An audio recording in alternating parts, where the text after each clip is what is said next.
Alright, let's get real. Have you ever noticed how certain people just love pushing your limits? They interrupt, toss out passive-aggressive jabs, or treat your time and emotions like they're optional. And we're expected to grin and shrug it off. Not today. If you're fed up with tolerating those who don't respect you, this video's for you. I'm breaking down some brutally honest, maybe slightly controversial ways to deal with disrespect without losing your cool or compromising your self-respect. So buckle up. By the end, you'll have all the tools to make it crystal clear where the line is. Let's jump in. 1. Master the silent stare. Okay, let's kick off with one of my favorite, subtly savage moves, the silent stare. You might think, really? Just staring? Yes. Trust me here. When someone's blatantly rude or disrespectful, nothing rattles them more than a long, calm, totally unfazed stare. Here's why it works. People who disrespect you usually crave a reaction. They want you to stumble, get flustered, or snap back. They're itching to pull you into their chaos, to make you doubt yourself or feel small. But when you just lock eyes, no words, no expression, the power dynamic flips fast. I know, it might feel a bit passive-aggressive, but stick with me. There's something unnerving about someone who doesn't give the response they expect. Holding that steady, silent stare says, wordlessly, I'm not here for your games. It's reclaiming control without lifting a finger. Sometimes, that quiet gaze is the loudest no you'll ever deliver. Let me share a time this worked like a charm. I was in a group meeting, and this one guy kept cutting me off, talking over me like it was his personal mission. You know the type? Loud, overconfident, acting like everyone's there for his brilliance. I tried jumping in, stayed polite, but he wouldn't quit. So, I stopped, leaned back, crossed my arms, and just stared at him. No blinking, no expression, just 5 solid seconds of silence. I didn't say a word. The tension thickened, and the best part, everyone else started staring at him too, waiting to see what he'd do. Guess what? He squirmed, fumbled his words, and couldn't meet my eyes. He didn't interrupt that meeting again. That silent stare outdid anything I could have said. Better yet, he started treating me with more respect afterward, like he finally got I wasn't someone to steamroll. Sometimes, showing who you are without speaking speaks volumes. Let's go deeper. This isn't just a power play. Embracing the silent stare reminds them, and you, that you don't have to jump to someone else's beat. You don't owe anyone an emotional outburst. And you don't need to justify yourself to those who don't value you. It's about taking back your space, your calm, your dignity. Too often, disrespect makes us want to defend ourselves, argue our case, or, worse, let it slide to avoid a scene. But the silent stare, it's not aggression, it's grounding, showing you're steady, unbothered, and fully in charge of your emotions. It's accountability. 2. People who disrespect often don't even think about it. They've never faced pushback or consequences. That deadpan look holds up a mirror, leaving them alone with their actions. You're not saying they're wrong, you're showing it. Most don't like that reflection, and that's why it hits. I've found the silent stare doesn't just make them back off, it boosts your own self-worth. Standing there, quiet and still, you're telling yourself their words or behavior can't shake you. I used to laugh off rude remarks nervously or over-explain when someone challenged my choices. But that just drained me and left me feeling worse. Learning to just stare, letting silence fill the space without flinching, was a game changer. It's a quiet defiance, a bold yet subtle claim to self-respect. So, if someone's rude, testing your boundaries, or making you feel less, Try it. Just look at them. Let your calm weigh on them. You'll be shocked at how uneasy it makes them, and how strong it makes you feel. The silent stare says, I respect myself too much for your nonsense. And that's a message worth sending. 2. Let silence be your response. Here's an underrated secret weapon: silence. When someone disrespects you, one of the strongest moves is no move at all. I know what you're thinking. Silence feels passive, like they're getting away with it. Right? Wrong. Silence isn't passive. It's a deliberate choice.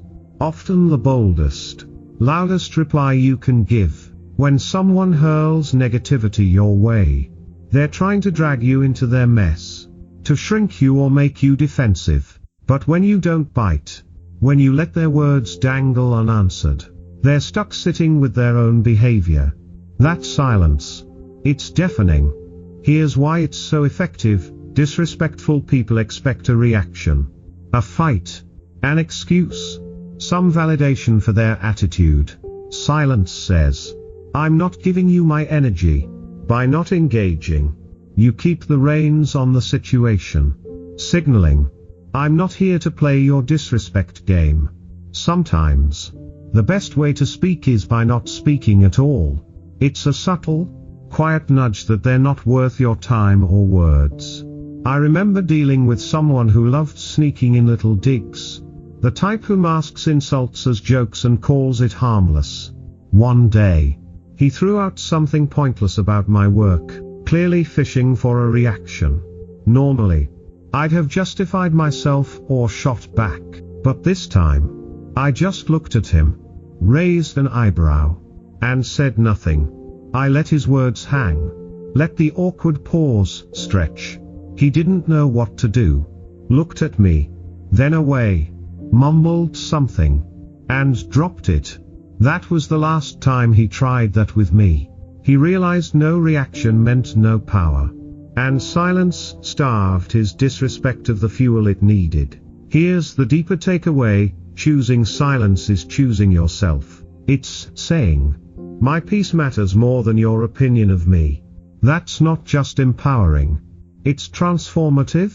We often feel pressed to respond, to explain, to defend ourselves to people who don't care about respecting us. But silence lets you ditch their rules. You're standing firm without a fight, showing they don't deserve your words. It's not just about controlling the moment. It's about guarding your energy.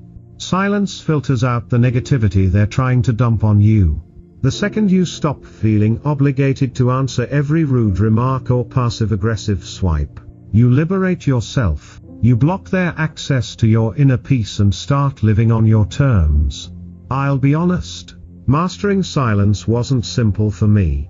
I used to think not defending myself made me look weak, but I noticed something. Every time I argued with someone disrespectful, I'd end up exhausted and annoyed. When I held back, letting their words float by like background noise, I felt lighter, stronger, more in control. Each time I picked silence over reaction, I reclaimed a bit of my power. So, here's my challenge: next time someone disrespects you, pause, breathe deep, meet their eyes, and say nothing.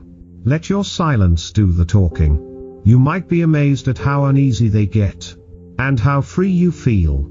Embrace silence as your response, because sometimes, nothing says everything. 3. Quit explaining your choices. Alright, this one's going to resonate with a lot of us. Stop explaining your choices. Seriously, how often do you decide something for yourself, only for someone to jump in with? Why do you do that? Why skip that event? Why take that job? People act like they're owed a breakdown of your every move. Here's the raw truth: they're not. Your choices belong to you. And you don't owe anyone a justification for living your life. It might sound edgy, but think about it. If someone's probing your decisions, they're usually not trying to get you. They're judging, poking holes, making you question yourself. or propping up their own choices by doubting yours. You don't have to go along with it. When you stop explaining, you take back your independence, and show them your life isn't up for debate. Let's dig into why people feel so entitled to your reasoning. When they question you, it's often because your choice rattles their worldview. Maybe you're taking a leap they're too afraid to try, or stepping outside the box they cling to. Your boldness or difference unsettles them, and asking why is their attempt to shove you back into their comfort zone. But here's the twist: their discomfort isn't your job to fix. Your life isn't their billboard. You don't have to explain yourself to anyone. I remember switching careers, leaving a steady gig for something riskier but more fulfilling. The second people heard, it was like I'd said I was relocating to Mars. Why leave a stable job? How will you make it work? At first, I'd dive in, explain my need for more, my plan, but it never satisfied them. The more I talked, the more they questioned, making me feel like I had to prove myself. Then one day, I switched it up. Someone asked, "Why'd you quit that job?" I said, "Because I wanted to." No details, no strategy, just that. It felt incredible. The silence after, perfect. They didn't know how to push back, and eventually, they stopped asking. Here's the magic of not explaining: it's liberating. It's you owning your truth, knowing your choices stand because you made them. When you stop justifying, you let yourself live authentically, free from others' expectations. You stop draining energy on defense and start pouring it into your life. The lesson: your decisions don't need a public vote. Not every move requires analysis or approval. When you quit explaining, you're saying, "I trust my choices enough that I don't need your okay." Think about it. When's the last time you saw a truly confident person dissecting their decisions for others? Rarely. They don't need outside nods. They know their own approval is enough. I've been there. Used to give full breakdowns just to get people on board. But I realized explaining to everyone only made me doubt myself. So I set a rule: if someone asks about a choice, I'll give a quick line or two. If they press, I smile and move on. Life got lighter. The less I explained, the surer I felt. So, here's my challenge: next time someone questions you, skip the urge to justify. Say, "Because I wanted to," or "it felt right for me." Then let silence take over.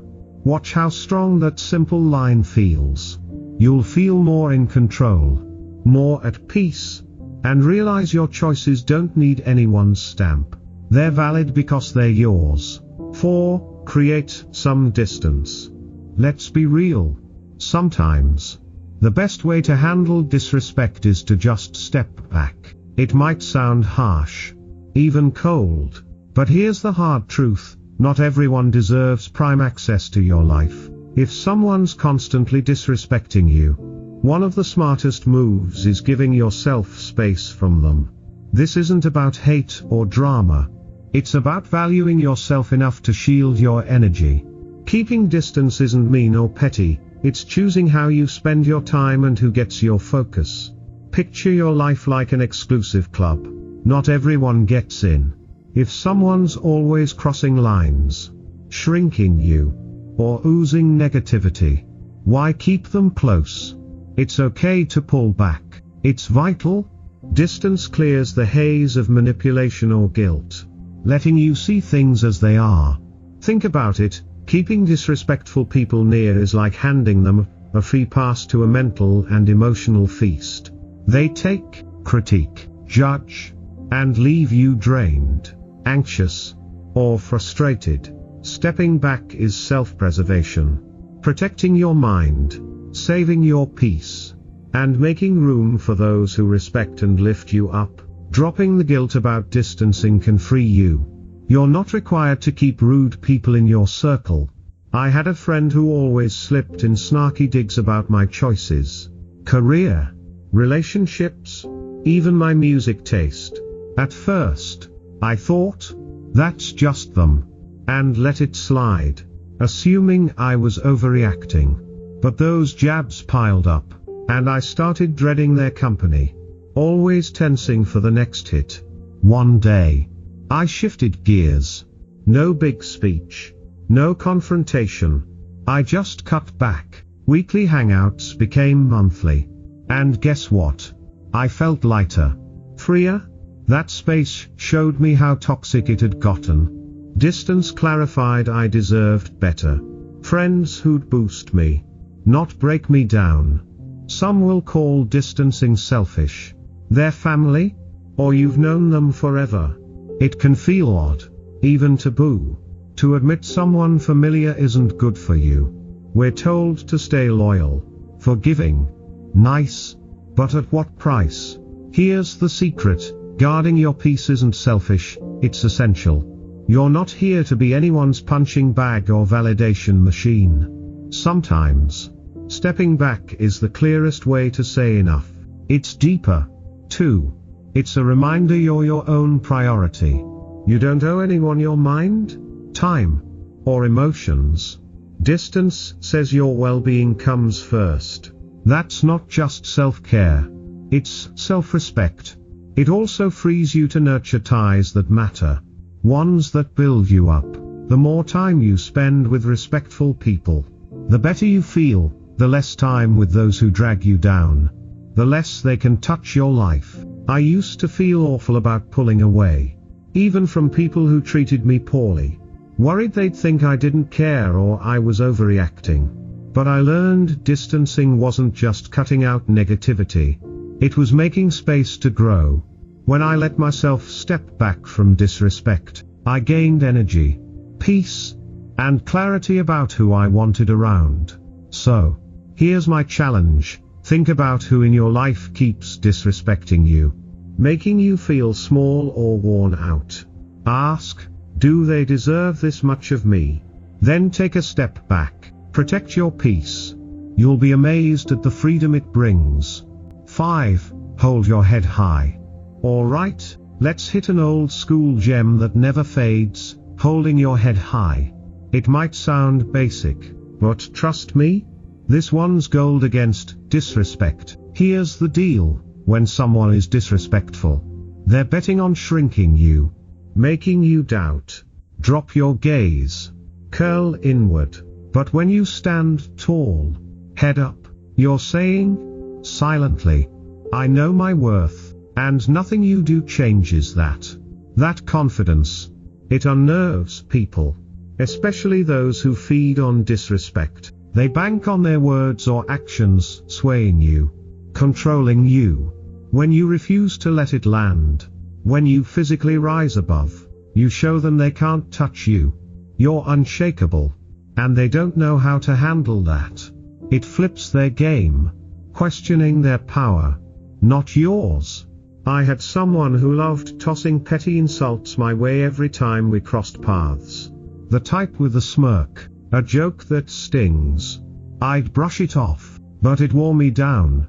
I started dreading them, feeling like I had to justify myself. Then one day, I flipped it.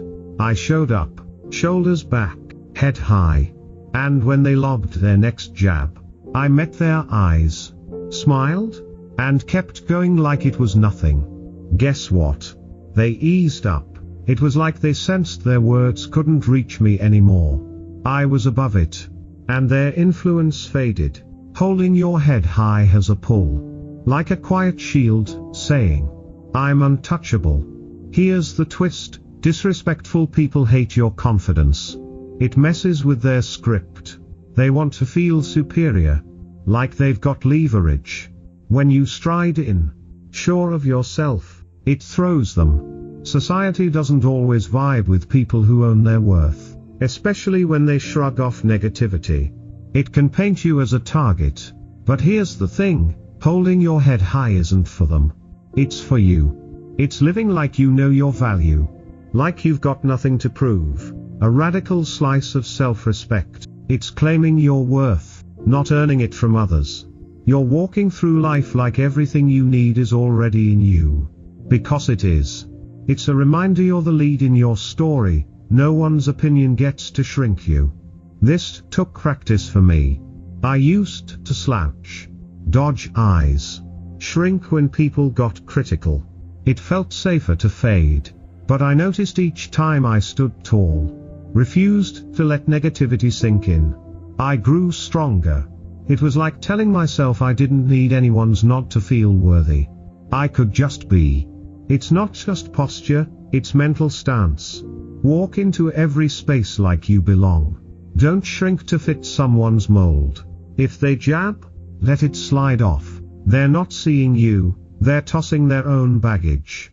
Why let it stick? My challenge, next time disrespect hits, don't bite.